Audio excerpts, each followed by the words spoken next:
everyone, and welcome to the Danik Porte channel. If you enjoy our content, please consider subscribing and giving this video a thumbs up. Today, we are going to discuss the film Sisu from 2022. The relentless snow of Finnish Lapland swallows the sound, a fitting backdrop for the story of a man utterly devoid of fear or speech. This lone prospector, a figure hardened by the brutal landscape and perhaps something far older, strikes it rich. Deep beneath the permafrost, he unearths a vein of gold, a treasure so significant it would change the fate of a nation, let alone one solitary individual. His quiet joy, however, is brief. Almost immediately, his destiny collides with the desperate remnants of the collapsing German Wehrmacht, a ragged company of soldiers retreating from the relentless Soviet advance. These men, led by an officer whose command is brittle and whose eyes reflect a profound sense of failure, spot the glimmer of gold and the immense vulnerability of the lone Finn. They see not a man, but an obstacle to their own survival, a means to secure their tainted retirement. What follows is not a negotiation, but a brutal, almost primal assertion of will. The prospector whose past we later glimpse, a brief, almost archival shot suggesting he was a legendary, almost mythological figure in the war against the Soviets, a man whose very existence seemed to defy bullets, refuses to yield. He is a force of nature dressed in patched wool. The initial skirmishes are swift and devastating. When the Nazis attempt to take his gold, the prospector turns their own greed against them. He uses the harsh environment as a weapon, employing rudimentary but highly effective traps. A carefully placed tripwire, a sudden plunge into an icy chasm, or the judicious use of his pickaxe. Each action is precise, economic, and utterly lethal. It's a testament to a kind of focused violence perfected over years of hardship, perhaps mirroring the kind of solitary survival skills honed by soldiers long after the official lines of battle have dissolved. The German pursuit escalates.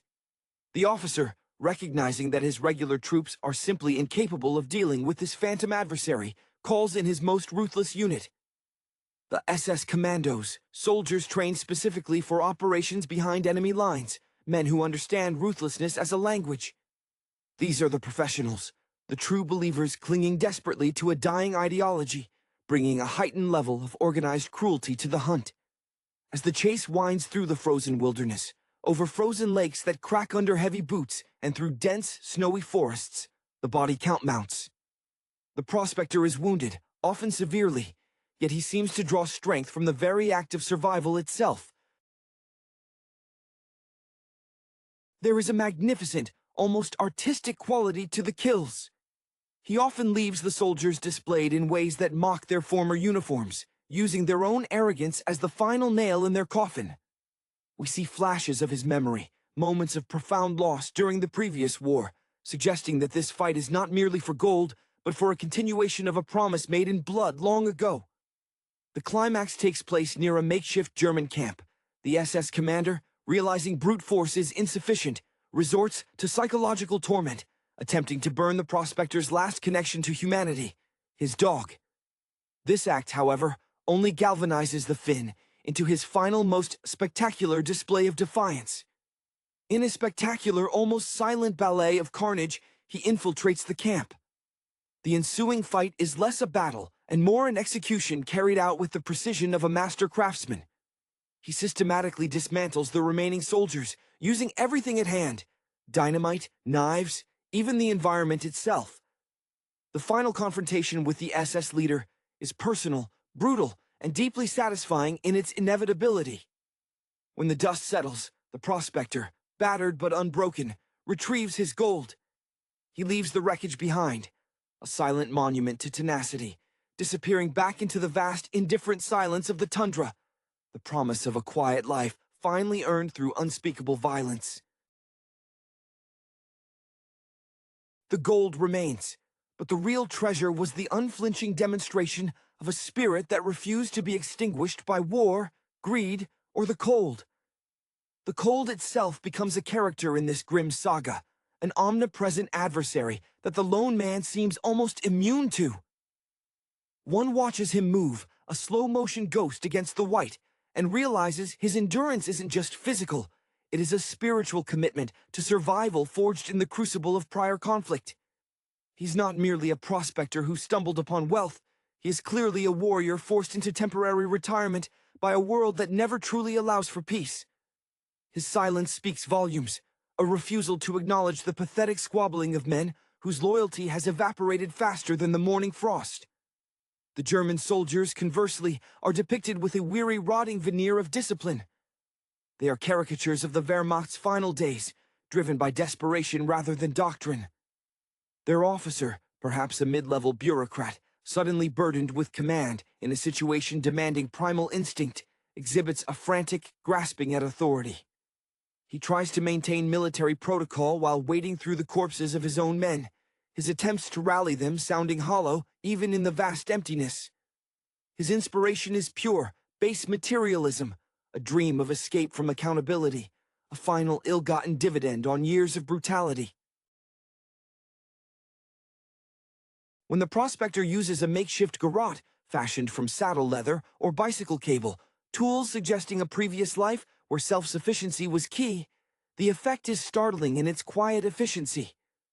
There's a sense that every single movement is drawn from a deep well of necessity, a stark contrast to the German soldiers who fumble with their Lugers, their ingrained training failing them when faced with an enemy who adheres to no rules of engagement save victory or death. The desperation of the Nazis translates into sloppiness. They waste ammunition, they leave flanks exposed, and their heavy boots crunch too loudly on the frozen snow, announcing their positions long before they even see their target. The emotional core, though rarely articulated, resides in the few glimpses we get of the Finns' memories.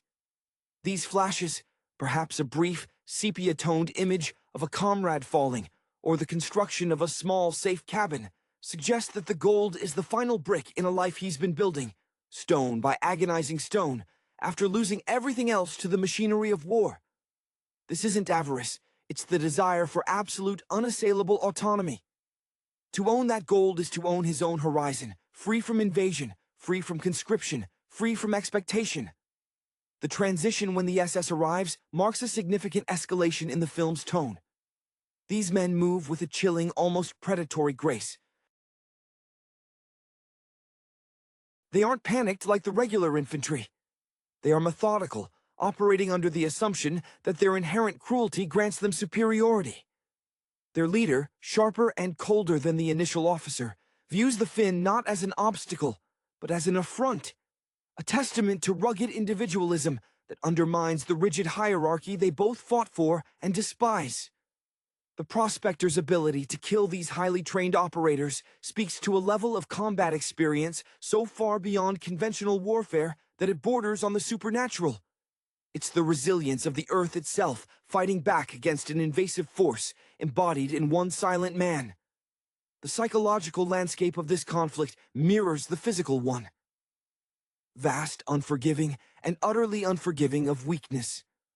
The prospector operates on a timescale dictated by the sun's slow crawl above the Arctic horizon, whereas the Germans are driven by the frantic ticking clock of inevitable collapse. This temporal disparity is key to their failure. The Finn has time because he accepts the cold and the pain. The soldiers are rushing toward a doom they can already smell, forcing them into errors. Consider the sheer physicality of the prospector's responses. When a German soldier manages to shoot him in the leg, a moment of near defeat, the way he simply wraps a strip of fabric around the wound with teeth and sheer force of will, then continues to move, is less an act of heroism and more an involuntary reflex of his being. It suggests an almost biological incompatibility with surrender. His former military service, hinted at through moments of astonishing tactical awareness, setting up intersecting fields of fire using only natural contours of the land, implies he wasn't just a soldier, but perhaps a specialist in sabotage or deep reconnaissance. Someone trained to survive where formal armies could not function. His inspiration wasn't patriotism in the abstract, but the immediate defense of his person and his small piece of frozen ground. The environment itself becomes a collaborator in his campaign. When the remaining German force tries to establish a temporary stronghold in a remote cabin, the prospector doesn't attack head-on. Instead, he utilizes the architecture of the snow itself. He might dig tunnels beneath the perimeter, or use the tension in ice-covered branches to create improvised slingshots capable of launching heavy stones with lethal velocity. His engineering is brutally practical, born from years of repairing broken machinery in isolated conditions. Every piece of discarded equipment, every spare bullet, is re-envisioned with a lethal purpose far exceeding its original intent. The SS leader's obsession, once the pursuit becomes personal, is fascinating. He recognizes in the Finn a reflection of the uncompromising violence that the Third Reich often idealized but rarely achieved outside of its own ranks. The SS man is seeking not just the gold, but the validation that his own ideology, when executed without compromise, can triumph over raw, untamed stubbornness. When he tries to use dynamite not merely to kill, but to excavate the Finn from cover, the resulting explosion is less a tactical maneuver and more a tantrum of professional frustration against an opponent who simply refuses to adhere to established combat roles. The final confrontation, often played out in near silence save for the tearing of cloth and the crunch of boots on packed snow, underscores the central theme: that true power lies in self-possession. The prospector wins because he has nothing left to lose except his life, and he values that life highly enough to defend it against the entire machinery of a failing empire. He moves past the bodies of the defeated like a farmer clearing stones from a field, his exhaustion masked by the sheer momentum of his singular purpose. He doesn't gloat, he simply concludes the transaction, retrieves his means of future solitude, and walks back into the white, leaving behind a meticulously crafted frozen tableau of shattered arrogance. The journey back from the site of the final massacre is perhaps the most arduous segment of the prospector's ordeal. The immediate adrenaline, the biological necessity of fighting, begins to recede, replaced by the profound weight of his injuries and the crushing reality of the haul. He is dragging the heavy sacks of gold, a burden that seems impossibly disproportionate to his battered frame. Each step is a negotiation with gravity and throbbing tissue. His gait, previously defined by the relentless energy of survival, slows to a near standstill. This is where the veneer of the mythological warrior peels back, revealing the man underneath, a creature of sinew and bone, vulnerable now that the immediate threat has been neutralized. He moves with the slow, deliberate care of someone tending to a fragile, precious cargo, which the gold truly represents. Not mere currency, but the physical manifestation of his hard-won freedom. The landscape, having served as his fortress and his armory, now becomes an obstacle course designed to punish slowness. The vast expanse of the tundra seems to stretch further, the air thinner. We might observe him pausing by a frozen stream, not to rest, but to assess the integrity of the ice before carrying his weight across. A moment of engineering divorced from violence. His resourcefulness remains, even in recovery. Perhaps he fashions a crude, yet effective sled from salvaged German debris, a final, cynical appropriation of the enemy's resources for his own quiet purpose. The emotional resonance during this trek is one of immense, almost spiritual solitude. There is no celebration, only the grim satisfaction of completion. He glances back occasionally, not in fear of pursuit, for he knows he has extinguished that possibility, but perhaps in a final assessment of the carnage he wrought. These dead soldiers, whose lives were symbols of ideological rigidity, are now just fertilizer for the permafrost, their ambition melted away by the cold. When he finally reaches the periphery of civilization, a lone, isolated homestead, or perhaps the outskirts of a small, indifferent village, the transition is jarring. The sudden introduction of potential witnesses forces him back into a semblance of normalcy, though his very presence seems to radiate the violence he just endured. He doesn't seek aid or recognition. His only communication is perhaps a grunt to an old woman who might offer water, or a silent nod that conveys both immense gratitude and a clear, unspoken warning. Do not ask questions. The true end of the film finds him securing the gold, likely burying it again, not in the ground of the mines, but under the floorboards of his own secluded cabin. This act is the final affirmation of his philosophy. True security is not found in amassed wealth that draws attention, but in absolute, invisible control over one's own domain. He is a self-made sovereign, his border the perimeter of his own perception. Having faced down the organized cruelty of a collapsing regime and survived purely on will and forgotten expertise, the prospector finally earns the right to be forgotten by the world, settling into a silence far deeper and more meaningful than the one he carried into the battle. The final settling into silence is a study in deliberate anachronism. The prospector returns to his isolated wooden dwelling, a structure that seems to breathe the same cold, stoic air as its occupant. The gold, once the catalyst for brutal conflict, is now simply heavy metal, inert and meaningless, until it buys the one commodity he truly desires. Uninterrupted solitude. He doesn't spend it immediately. The acquisition of the wealth was merely the necessary means to an end, not the destination itself. His initial actions are purely restorative, tending to the deeper, less visible wounds. His movements around the cabin are slow, meticulous. He cleans his remaining tools, the pickaxe, perhaps a salvaged German bayonet, with the reverence of a priest cleaning sacred relics. These objects, stained with the blood of both defender and attacker, are wiped clean not out of guilt, but out of a need to purify his immediate environment, to scrub away the taint of external chaos. There is no celebration in the lighting of the stove. There is only the pragmatic need for warmth to keep his joints from seizing and his blood moving. The memory of the dog, if it survived the ordeal, and knowing the prospector's focused protection, it likely did, perhaps even aiding in the final moments, becomes the anchor to his remaining humanity. The dog is the only being permitted unearned proximity. The simple act of feeding the animal, of sharing a meager meal by the firelight, speaks volumes more than any dialogue could. It signifies that the instinct for fierce loyalty, once spent on comrades in the long-forgotten war, has found a final small object upon which to rest. When outsiders occasionally stumble near his property, a lost hunter, a stray forestry service official, the prospector presents an entirely different facade. He becomes the archetype of the grumpy, territorial Finn, using clipped phrases and icy stares to ward off any prolonged contact. This manufactured persona of simple stubbornness is his ultimate defense system, far more effective against casual intrusion than any trap or explosive device. It is the performance of a man who has learned that the safest place to be in a chaotic world is always perceived as slightly inconvenient to approach. He never looks at the gold for pleasure. It is stored in a secure location, perhaps beneath the very hearthstone that gives him warmth, the heart of his shelter. Its value is purely existential. It guarantees that no army, no tax collector, and no greedy opportunist will ever force him to leave this harsh, beautiful isolation again. His inspiration has been fulfilled. He has secured his last, best defense against the world's meddling.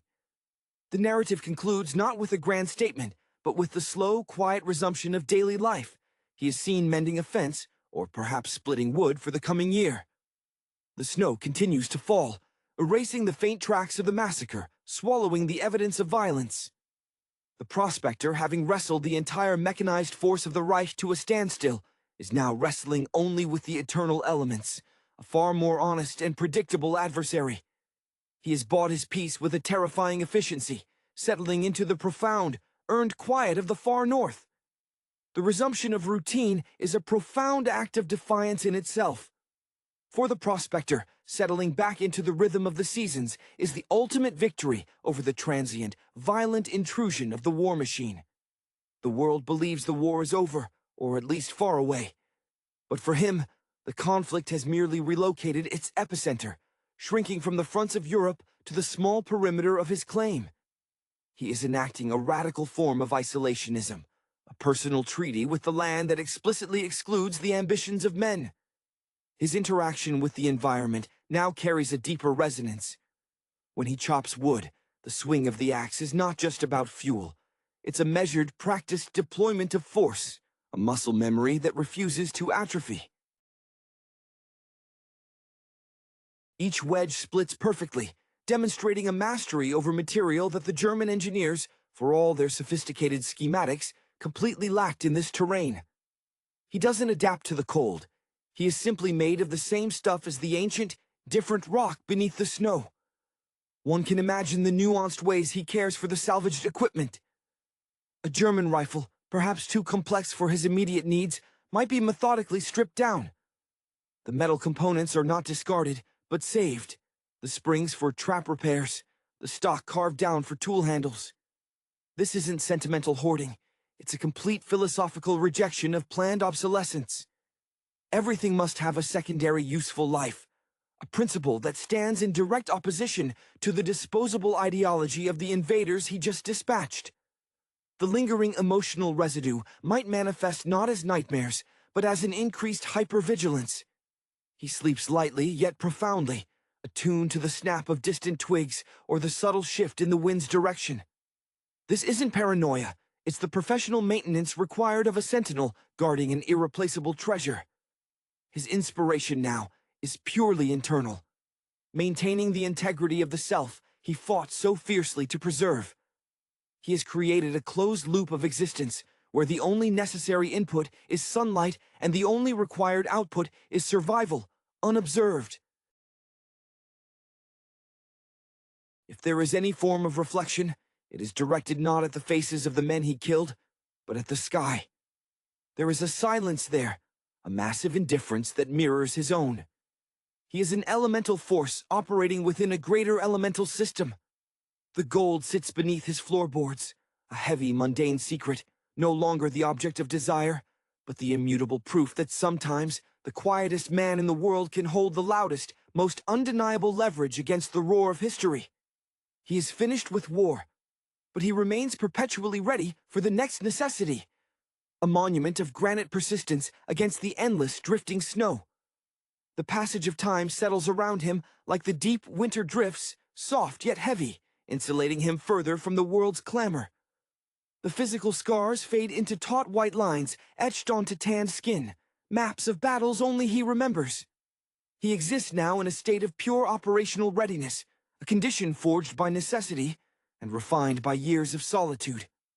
He moves through the cabin, performing chores with a measured economy of motion that suggests every calorie expended is a future investment. The prospector has achieved a kind of Spartan luxury, where abundance is defined by a lack of need. His inspiration post-conflict becomes the slow, deliberate mastering of the immediate environment for the coming thaw.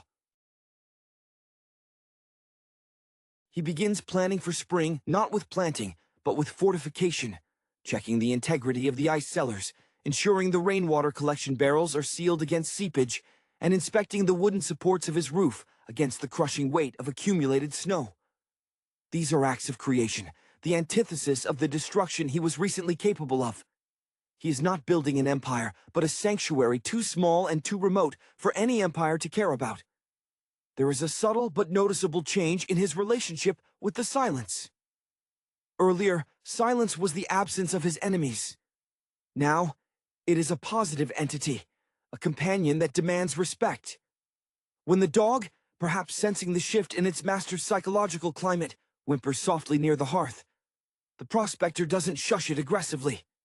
Instead, he offers a low, almost inaudible murmur, a sound perhaps unused for months, not meant to communicate information, but simply to acknowledge shared existence. It's a fragile bridge back to rudimentary social interaction, offered only because the danger has passed. The gold remains untouched, a silent black hole of potential energy under the floor. If any external force were to breach his quiet haven, perhaps a government surveyor, or a truly lost traveler, the prospector's response would not be fueled by panic over the gold's discovery, but by the inherent violation of his personal boundary. The threat isn't theft, it's intrusion into the equilibrium he fought so savagely to establish. He would fight again, not for the metal, but for the right to be left alone with the silence it afforded him. The final image is one of profound stillness. The long, pale winter light streams through the small, thick glass window, illuminating dust motes dancing in the still air, the only hurried movement in the entire scene.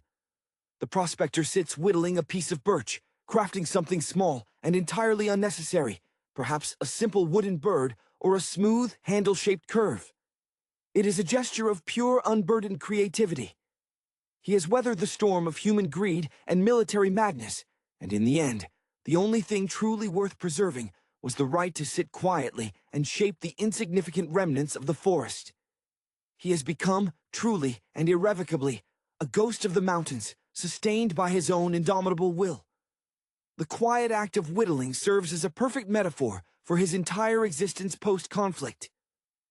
Slow, patient abrasion against the hard reality of his surroundings to produce something refined and uniquely his own. The small wooden object he shapes is not intended as a gift or for sale. It is purely an exercise in occupying time constructively, a way to channel the immense kinetic energy of survival back into inert material. His hands, which moments before commanded the efficient deployment of death, now handle the delicate curls of wood with surprising tenderness, revealing a latent dexterity unrelated to violence. This newfound gentle focus also impacts his perception of the natural world he inhabits. He begins to notice minute details, the pattern of frost blossoming on the outside of the window pane, the specific cry of a raven announcing a change in weather, the slight give in the snowpack that signals the turning of the season. These observations are not strategic necessities now, but moments of pure appreciation for a world that operates on cycles grander and more honest than human affairs. His inspiration has shifted from defeating external threats to aligning perfectly with internal natural rhythms. The dog, often resting its head on his boot while he works, seems to serve as the emotional barometer. It is the only creature allowed to witness the cessation of his hardness. In the dog's presence, the prospector might allow a slight relaxation around the jaw, a near smile when the animal shifts contentedly. This bond is sacred because it is entirely uncoerced and unexploitable. The dog requires only loyalty and provision, not ideology or gold. When he finally ventures out for necessary supplies, or perhaps to check his traps, moves that are now infrequent and carefully planned, he does so with an almost ghostly efficiency. He avoids any established trails, utilizing deep, trackless snow to move silently, confirming that his ability to disappear has become instinctual. He carries no excessive weaponry, perhaps only a hidden sidearm or the sharpened ice axe. The psychological warfare has ended. He has no need to broadcast threat anymore, as the threat is now intrinsic to the very ground he walks upon. The gold remains the unspoken promise, the anchor of his freedom. It is never discussed, never even truly acknowledged visually. Its existence is verified through the subtle, almost imperceptible feeling of the floorboards beneath his feet. A slight, solid resistance that confirms the barrier between his solitude and the encroaching world. He has transformed himself from a target into an unmappable secret. The vast, indifferent landscape of Lapland, which initially sheltered him, has now been consciously adopted as his accomplice, its severity ensuring that anyone driven enough to seek him out will likely meet a fate similar to that of the soldiers who followed the glimmer of yellow metal. He has achieved the ultimate form of self-determination, the ability to simply continue existing, unnoticed, until the natural end. The transition into a sustainable, isolated existence is characterized by a rigorous self-discipline, far exceeding that of any military training. The prospector is now the sole commander of his environment, and his strategy is longevity. He begins a methodical process of inventory, not of his remaining supplies, but of the ambient resources. He observes the migratory patterns of the local wildlife, learning precisely where the game will move as the snow begins its slow, grudging retreat in the far northern spring. His knowledge of the land is not academic. It is deeply, physically internalized, knowledge gathered through painful trial and error over decades. His inspiration for this sustained peace stems from a deep-seated aversion to being controlled. The German soldiers represented the ultimate external imposition, the final organized attempt to dictate his life, his movement, and his future. By eliminating them so thoroughly, he has cleansed his immediate sphere of influence. This purification allows for an almost monk-like focus on maintenance. He is repairing the physical damage inflicted upon his cabin, not merely to keep the elements out, but to ensure that nothing within his domain is left in a state of disrepair, a symbol of weakness, that could invite future conflict. One poignant detail emerges in his interaction with the salvaged tools of his defeated enemies. The highly polished boots of the SS commander, now stripped of their leather and repurposed, perhaps the soles affixed to his own worn footwear for better traction on treacherous ice, represent the ultimate victory of practicality over pretense. He takes the emblems of rigid hierarchy and transforms them into instruments of solitary survival. There is no hatred in this appropriation, only the cold, logical calculus of utility. Emotionally, the prospector seems to inhabit a perpetual state of low-level vigilance, a baseline state perfected during the war years that never truly left him. However, the urgency has dissipated. Where before he moved with the snap of a coiled spring, now his movements possess the gravitas of deep, slow-moving glaciers. This shift is visible in his eyes. They still scan the horizon with unnerving thoroughness, but the desperate edge of fear or anger has been replaced by a vast, almost weary comprehension. He understands the world's capacity for cruelty, and his response is not to engage, but to become functionally invisible within its largest canvas. The dog, sensing this quietude, begins to exhibit a less anxious demeanor. It no longer jumps at shadows, but instead lies patiently by the door, its presence a comforting low-frequency hum against the vast silence. This domestic companionship allows the prospector a rare moment of unguarded reflection, perhaps when he is tending to the small vegetable patch he keeps indoors under accumulated glass, salvaged from a wrecked vehicle. Intending to living, growing things, he affirms his commitment to the future, a future built not on sudden wealth, but on steady, predictable growth. He has successfully weaponized patience, making it his most formidable defense against the world's cyclical need for conquest and noise. The isolation deepens, becoming less a necessity of survival and more a chosen state of being. The prospector's movements inside the cabin become almost ritualistic, each gesture imbued with the weight of earned peace. He has passed the threshold where trauma dictates reaction. Now, his actions are purely proactive, centered on sustaining the quietude. He is no longer running from the past, but actively constructing a future so barren of external variables that history cannot easily find purchase there. His engagement with the gold shifts subtly. It is rarely touched, but its presence underneath the floorboards is a constant physical confirmation of his achieved autonomy. The gold, which initially represented a sudden windfall, has calcified into an abstract concept, the unimpeachable barrier between himself and the demands of society. It is the ultimate guarantor of his right to be nobody, to do nothing that requires explanation or defense. This notion of self-sovereignty, bought at such a horrific price, is the true engine of his current contentment. The landscape continues its slow, inexorable march toward the brief Arctic summer. The prospector spends hours observing the ice melt, not for the fishing opportunities, but for the geological narrative it reveals. He sees the scars left by the battle, the strangely blackened earth where explosives were used, the unnatural arrangement of stones where bodies fell, and treats them with the detached curiosity of an archaeologist studying a vanished civilization. There is no vengeance in this observation, only the final cataloging of an external disturbance that has been neutralized. The prospector's own physical presence seems to align with the stark environment.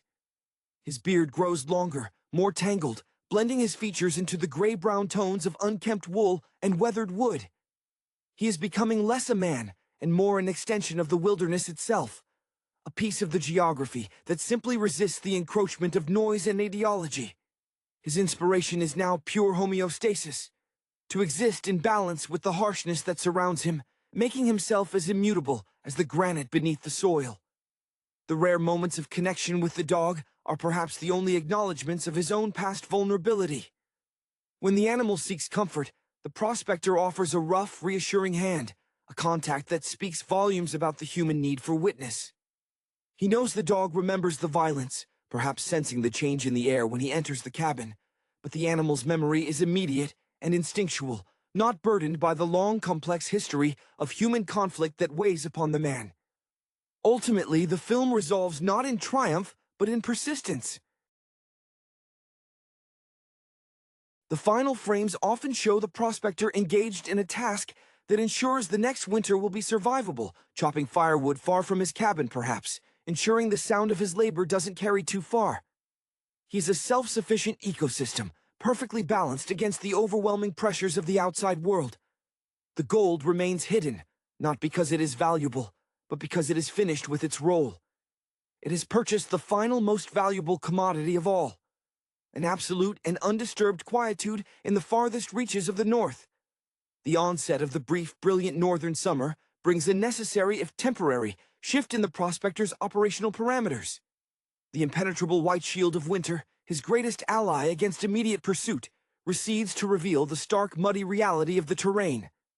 This transition demands a new set of skills, testing the depth of his long-held, hard-won knowledge. He moves now with a cautious grace over thawing ground, where hidden sinkholes and newly formed rivulets pose dangers as unpredictable as a German ambush. His focus turns entirely to resource replenishment, tasks that necessitate brief, calculated forays beyond his immediate perimeter. These excursions are executed with the stealth of a predator who knows its territory intimately. He is not hunting for sport, but for staples, trapping migratory birds, setting lines in newly accessible streams, and perhaps harvesting specific medicinal herbs that bloom only in the few weeks of continuous daylight. Every harvest is measured against the anticipated hardship of the next prolonged darkness, reflecting a planning horizon that extends years into the future. A stark contrast to the desperate, short-term thinking of the soldiers he dispatched. The remnants of the battle site are gradually being claimed by the aggressive, fast-growing subarctic vegetation. The earth, having absorbed the blood and the spilled ideologies, works relentlessly to erase the evidence. The prospector might walk near the area, observing this reclamation with a detached sense of satisfaction. Nature, in its ceaseless, unthinking cycle, is completing the erasure he could only initiate. This passive acceptance of nature's superior processing power is a form of profound inspiration. It teaches him that brute force is temporary, but systemic integration is eternal. His inspiration is subtly reflected in the state of the cabin itself. He undertakes necessary repairs, patching the roof not with modern materials, but with moss, packed earth, and carefully selected strips of bark, materials that blend seamlessly with the structure. He is striving for camouflage, not against enemies, but against the curiosity of the modern world. The cabin is being transformed from a shelter into an outcrop, a geological feature rather than a human habitation. The dog remains his sole confidant, though communication remains sparse. If the animal occasionally barks at nothing, the prospector doesn't rush to investigate with weapons drawn. Instead, he simply acknowledges the sound, perhaps pointing a weathered finger toward a distant movement of reindeer, teaching the animal the difference between a genuine anomaly and the mundane activity of the wild. This is the final phase of his education, teaching another creature how to read the honest language of the environment, untainted by human deception. The gold remains buried, its presence now more symbolic than practical. He has proven he could take it to the world, but his experience has hardened his resolve against that very world. He has seen what wealth breeds: greed, violence, and the immediate fatal interest of broken men. The final testament of his character is this: he possessed the key to material wealth and chose instead the infinitely more valuable currency of absolute, unchallenged privacy. He has earned the right to his own silence, and nothing is worth breaking that covenant. The meager bounty of the brief summer is processed with a near-religious economy. The prospector's small root cellar, dug deep into the permafrost's edge, becomes his sanctuary of resources, a cool, dark vault against the relentless sun. He cures the dried fish and smoked meats with painstaking care, his movements slowed by the pervasive daylight which robs the world of the comforting camouflage of night. This continuous light forces an internal discipline. He imposes his own darkness, drawing the heavy patched curtains over the windows of his cabin, creating a small, measured cycle of rest that the outside world no longer offers. His inspiration during these long days of labor is the sheer act of preparation, a quiet declaration that he expects to see another winter. Each smoked slab, each carefully stacked log, is an act of defiance against entropy. He treats the final remnants of the German supplies with a detached utilitarianism. The torn canvas of a Wehrmacht tent, once meant for shelter, is meticulously shredded and woven into rope strong enough for securing his drying racks. The polished metal of a broken compass housing is carefully hammered thin and sharpened into a fine blade for skinning small game, an ironic final purpose for an instrument designed to guide men toward known destinations. The dog, now sleeker and more attuned to the subtle shifts in the terrain, begins to range further during their excursions. The prospector allows this, trusting the animal's instincts more than his own eyes in tracking the movements of larger prey. This delegation of vigilance signifies a deeper level of emotional security. He is no longer solely responsible for spotting every threat. He has fostered a partnership based on mutual wordless understanding. When the dog returns, bringing back a small, freshly caught hare, the man accepts the offering with a low, breathy sound, a noise that borders on contentment, a fleeting acknowledgement of shared success in the brutal calculus of existence. Should any traveler, a lone forestry warden, or a misplaced surveyor, happen upon the cabin during this season, they are met not with the feral aggression of winter, but with a chilling, organized indifference. The prospector, bathed in the unnaturally bright sun, appears more rugged and exposed, yet his composure is absolute. He might be observed mending a section of the log wall, sweat beading on his brow, his eyes the color of glacial ice, conveying a clear message. I'm busy. This is my work. Do not interrupt the process. The traveler, seeing the efficient layout, the sheer preparedness for the months ahead, and the unnerving stillness in the man's gaze, rarely lingers long enough to ask about the strange, overgrown patch of earth near the ridge. The gold remains his hidden anchor. If he ever needs to confirm its existence, perhaps the floorboards need resealing against ground moisture. He lifts the plank with practiced ease. He doesn't look at the metal itself, but at the space it occupies. It is a negative space of wealth, a void where conflict used to be. He closes the plank, the soft, solid thud, confirming that his fortress is secure, built on the foundation of what he refused to become. Another man obsessed with ownership. He walks back into the light of the endless day, the conqueror who desired only the right to be utterly conquered by the quiet vastness of the north. The slow, relentless advance of the Arctic autumn begins to bleed the landscape of its brief, vibrant color, restoring the familiar canvas of gray, brown, and impending white. This seasonal transition is the prospector's true cue for consolidation. The season of visibility is over. The season of absolute defense is at hand. He begins the final critical preparations, viewing the first sighting of consistent frost, not with dread, but with a deep, almost sensual relief. The return of his most trusted accomplice. His focus sharpens on sealing the perimeter against the coming siege of snow. He works the seams of the cabin with pine pitch and expertly chiseled wood, his movements regaining the terse efficiency of the winter warrior. There is no wasted motion. The prospector is streamlining his existence to require the absolute minimum expenditure of energy to sustain life. This is the practical manifestation of his psychological state. To survive long enough, one must become as low maintenance as the stones themselves. The dog senses the change acutely.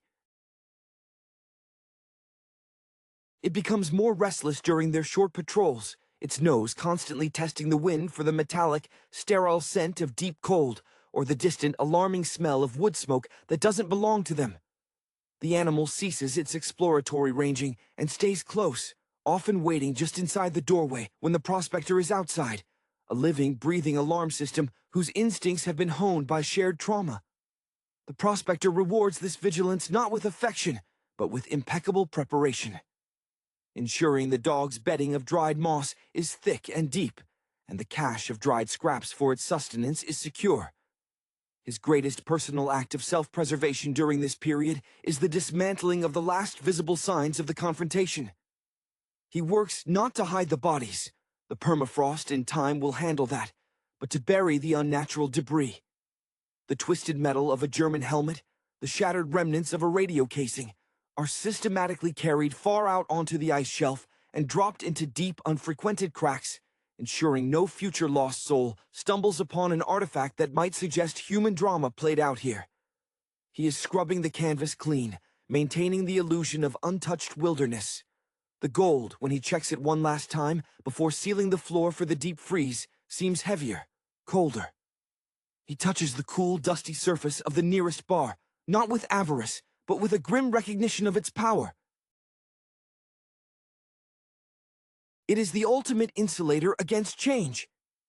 He is not rich in the conventional sense. He is insulated. The prospector pulls the plank back.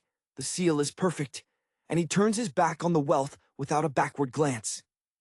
The final image before the great white silence descends is of the prospector sitting by the stove, the fire banked low for maximum duration.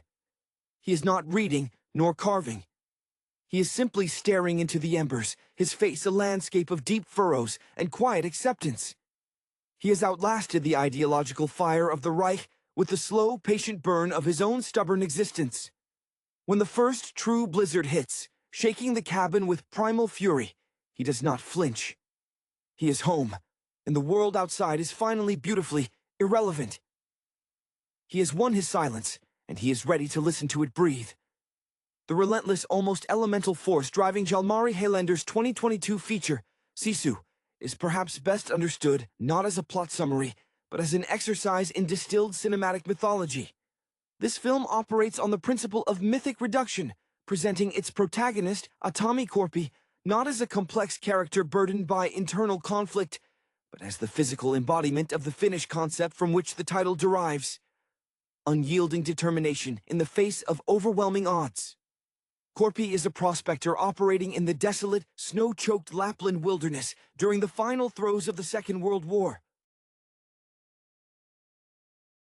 His initial objective, finding gold, is immediately superseded by the necessity of survival against a contingent of retreating, brutalized Nazi soldiers. Korpi's history is sparsely, yet powerfully, sketched.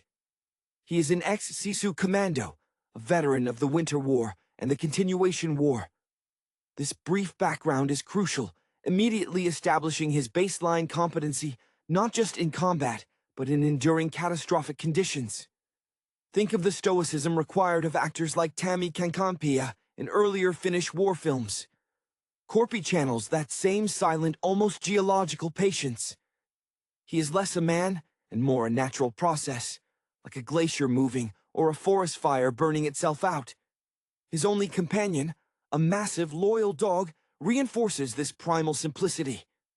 The narrative structure eschews conventional dramatic arcs for a series of escalating set pieces, each designed to showcase a different facet of Korpi's refusal to die. Heilander, whose previous work like Rare Exports demonstrated an aptitude for blending folklore with genre mechanics, here strips away the ambiguity. This is stark brutalist action cinema. The Nazis, led by the ruthlessly pragmatic Bruno Hauser, serve less as developed antagonists and more as necessary friction. Hauser, recognizing Korpi's uncanny ability to survive what should have been fatal encounters, be it falling from a great height, being dragged underwater, or being brutally beaten, is driven by a mixture of frustration and a perverse professional respect. His motivations are rooted in the desperate need to secure the stolen gold, a final tangible prize before utter defeat. The film's aesthetic is a masterful study in negative space and textural contrast. The blinding white of the snow is frequently punctuated by the viscous red of blood. This visual language directly references the grim visual poetry found in films like The Revenant, though Heilander trades DiCaprio's tortured breathing for Korpi's utter silence. When Korpi acts, it is with surgical precision, often utilizing the immediate environment, a pickaxe, dynamite, or even the frozen tundra itself, as a weapon. This ingenuity echoes the pragmatic resourcefulness seen in stories of genuine historical endurance. One cannot discuss Sisu without addressing its tonal commitment. It operates almost entirely outside the realm of conventional realism, leaning heavily into the exaggerated physicality reminiscent of classic spaghetti westerns crossed with 1980s practical effects action. The violence is graphic, stylized, and utterly without apology. The narrative consequence of this hyper-stylization is a deliberate flattening of emotional stakes in the traditional sense. We are not asked to grieve for Corpy's potential death, but rather to marvel at the absurdity of his persistence. The audience becomes an observer of a natural law being asserted. This man cannot and will not be stopped. The final confrontation is less a battle and more a reckoning. Corpy's victory is not about ideology or even revenge. It is about re-establishing equilibrium.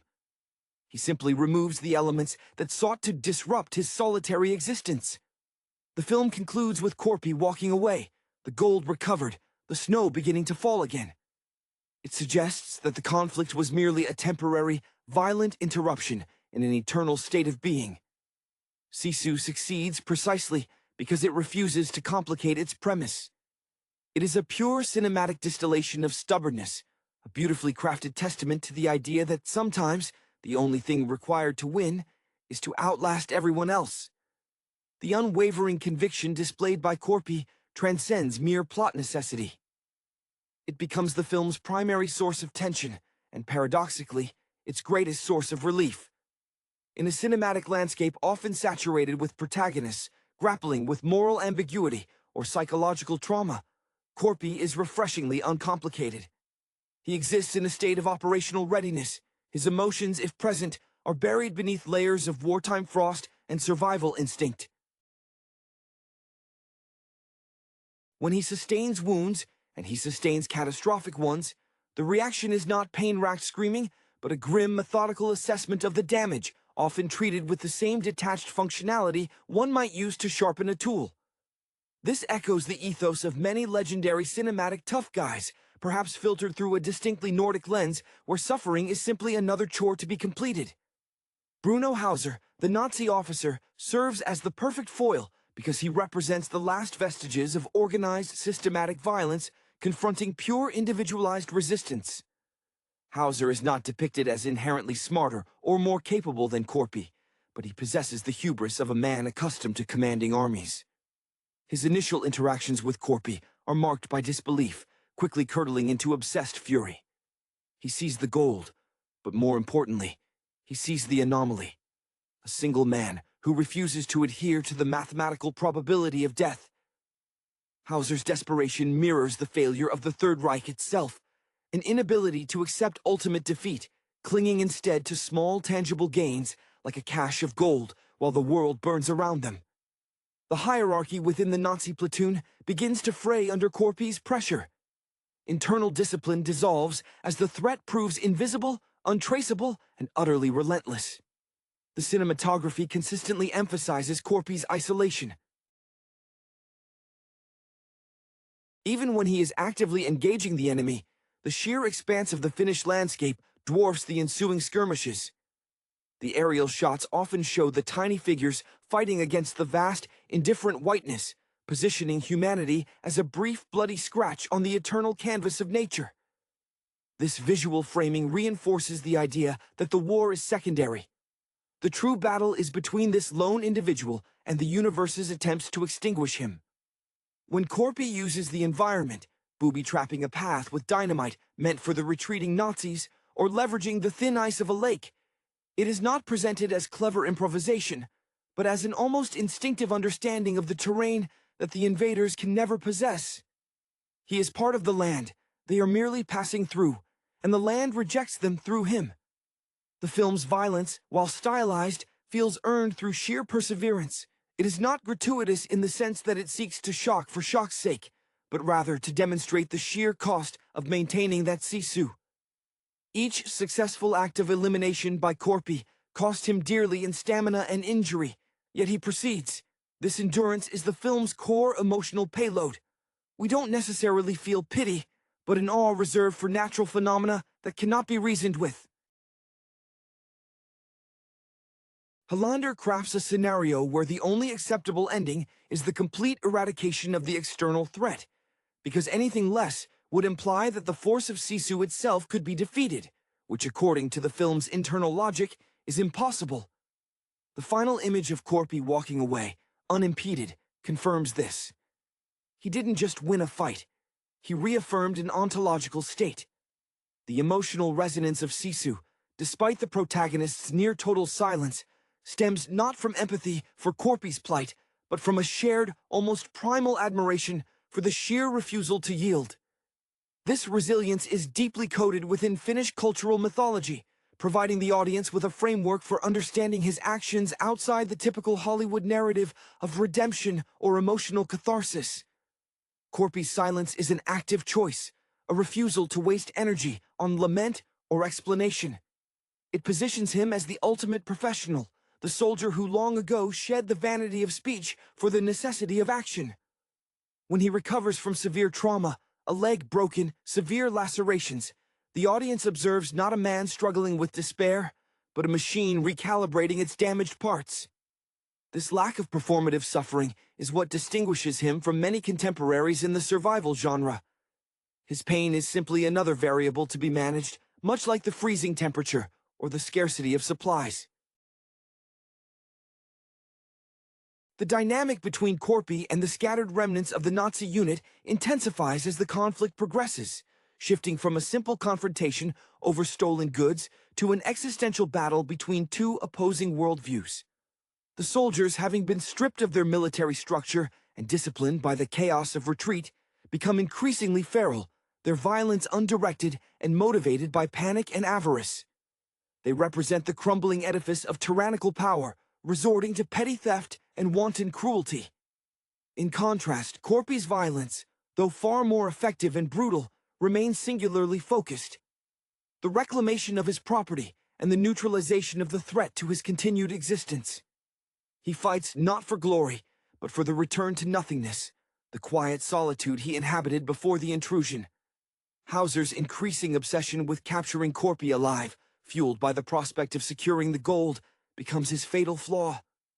This desire for bureaucratic control, to document, to catalog, to possess, is fundamentally incompatible with Corpy's fluid, unpredictable nature. Hauser attempts to apply military logic to a phenomenon that defies it. He tries to capture a force of nature, using conventional tactics, leading to a series of increasingly futile maneuvers, setting traps, organizing ambushes, all of which are dismantled by Corpy's innate understanding of the battlefield as an extension of his own will. The contrast between Hauser, who relies on the authority vested in his uniform even when that authority is collapsing, and Corpy, who relies solely on his internalized, self-sufficient capability, is the central philosophical underpinning of the film's action. Furthermore, the sheer spectacle of the environment plays a non-sentient character role. The Arctic winter is a constant, impartial executioner. Highlander uses the extreme cold and the blinding snow not merely as a backdrop, but as an active constraint that Corpy has internalized as part of his operating system. When he defeats a soldier by utilizing a frozen waterway, or when he uses the icy ground to facilitate a fall, these moments underscore that Corpy has achieved a symbiotic relationship with this harsh land. The Nazis, reliant on mechanized transport and external comforts, are fundamentally alien intruders. Their struggles against the cold are portrayed as pathetic. Corpy's comfort within it is proof of his earned mastery. Sisu thus becomes a powerful, if brutally simple, allegory. When stripped down to the absolute minimum requirements for survival, the indigenous, unbreakable will triumphs over the technologically equipped, yet morally bankrupt invader. The film is a deliberate, almost didactic assertion that tenacity, when applied with singular focus, renders all other advantages irrelevant. The film's refusal to engage in traditional exposition regarding the gold itself further elevates its mythical status. The treasure is not presented as a significant historical artifact or a means to a comfortable retirement. It is merely the catalyst, the physical object that anchors the abstract struggle. It represents Corpy's earned reward for years of unseen toil, a concrete affirmation of his solitude and labor. When the Nazis steal it, they are not just stealing wealth, they are attempting to steal the very essence of his self-sufficiency. This act transforms the conflict from a mere robbery into a profound violation of personal sovereignty, justifying the extreme, almost superhuman response that follows. The gold acts as a MacGuffin, whose importance lies entirely in its power to provoke the immovable object. This focus on primal motivation allows Highlander to explore the sheer kinetic pleasure of expertly choreographed violence without the baggage of moral justification often required in modern war films. The action sequences operate with the clean, satisfying logic of a deadly puzzle being solved. Corpy's methods are creative precisely because they are born of necessity and an intimate knowledge of primitive tools. Consider the sequence where he weaponizes the contents of his own gold pouch, turning glittering nuggets into projectiles, or the inventive use of a severed limb or a makeshift splint. These aren't acts of sadism. They are highly efficient steps toward restoring order. The audience is invited not to judge the brutality, but to admire the ingenuity underpinning it, much like appreciating the elegant design of a perfectly balanced throwing axe. The aesthetic decision to keep the dialogue minimal, particularly on Corpy's side, creates a powerful vacuum into which the audience projects their own understanding of wartime trauma and stoicism. This silence is not empty. It is heavy with the weight of past battles, the unspoken losses of the Winter War, and the internal negotiation required to keep moving forward when every nerve ending screams for rest. In a way, Corpy fulfills the role of the modern tragic hero, but stripped of the ability, or perhaps the desire, to articulate his tragedy. His communication is purely physical. The way he braces against the cold, the deliberate placement of his feet, the intensity of his gaze when assessing a threat. This taciturnity allows the film to sidestep lengthy political or historical commentary, concentrating instead on the universal, timeless struggle of one entity, refusing to be erased by another. As the narrative hurtles toward its conclusion, the line between man and myth blurs entirely. Corpy absorbs injuries that should instantly incapacitate any mortal being, yet he continues his relentless pursuit. This narrative exaggeration is the ultimate expression of Sisu, the demonstration that when determination reaches a critical mass, it transcends physical limitations. The film becomes less about survival against the Nazis, and more about the survival of the concept of Sisu itself. The Nazi soldiers become spectral obstacles, fading away one by one as the central, unbreakable will marches through them. Their defeat is inevitable, not because Corpy is magically powerful, but because their capacity for giving up, their fear, their logistics, their doubt, is finite, whereas his is seemingly boundless. This structural inevitability provides a unique form of cinematic satisfaction, a powerful catharsis derived from witnessing the absolute triumph of pure, unadulterated resolve over organized, yet fragile aggression. The persistent, almost inhuman endurance displayed by Corpy necessitates a closer examination of the performance underpinning this mythological figure. Jalmari Highlander's casting choice ensures that the actor embodying Corpy conveys volumes through stillness and precise physical articulation, a necessity given the scarcity of dialogue. This requires an actor capable of carrying the weight of implied history, the accumulated psychological scars of decades of conflict, within the simple mechanics of walking, breathing, and aiming. The physical commitment involved is palpable.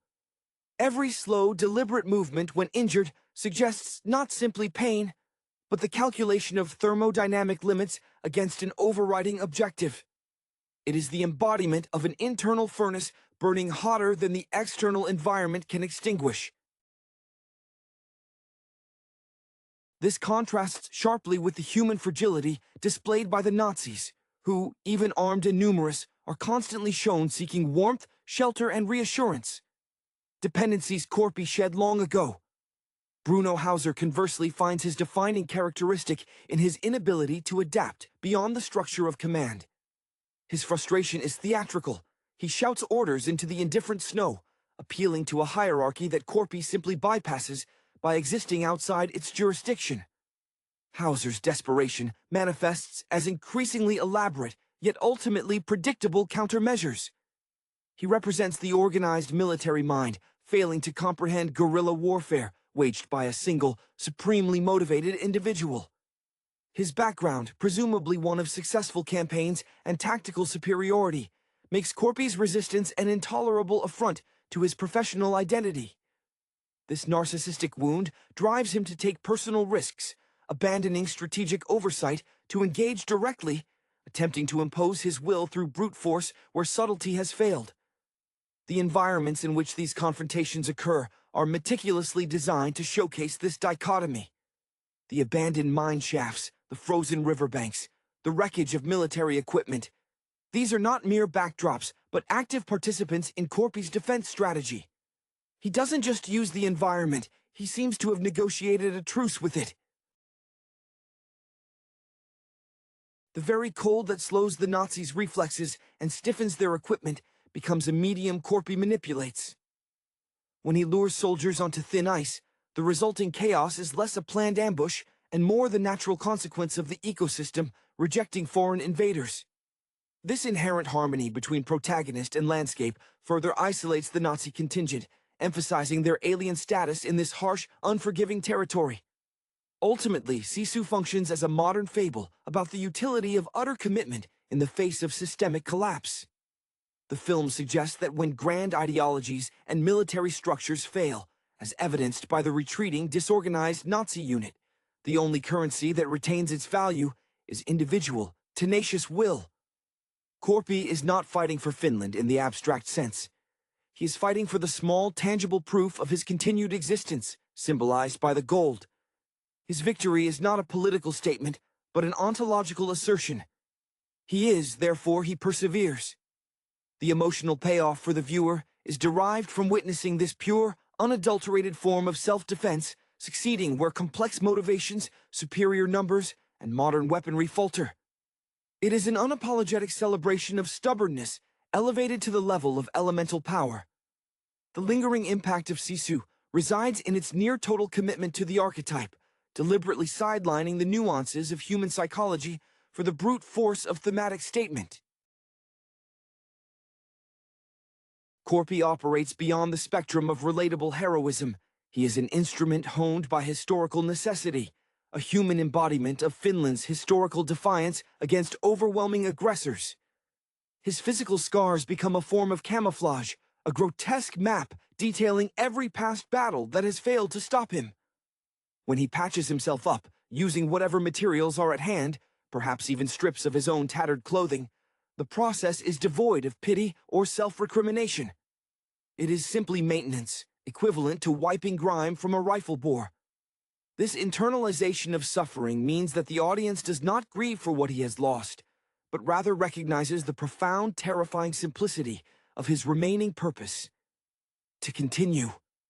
Hauser's character arc, though secondary, serves as a crucial mirror reflecting the decay of organized evil when confronted by pure, chaotic resistance. His initial arrogance is predicated on the assumption of control, the belief that superior firepower and hierarchy dictate outcomes.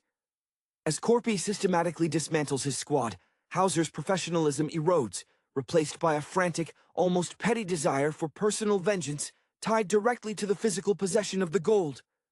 His fury becomes less about military objective and more about wounded pride. He cannot process an opponent who doesn't fight by the established rules of war, an opponent whose only rule is self-preservation at any cost. This transition from calculating officer to desperate scavenger highlights the fragility of systems built on doctrine when faced with an agent driven purely by internalized, non-negotiable will. The film's visual language persistently uses scale to underscore this conflict. Helander often frames Corpy against the vast, empty expanse of the tundra, making him appear small, yet the scale of his actions, the calculated explosions, the lethal traps, utterly dominates that immensity.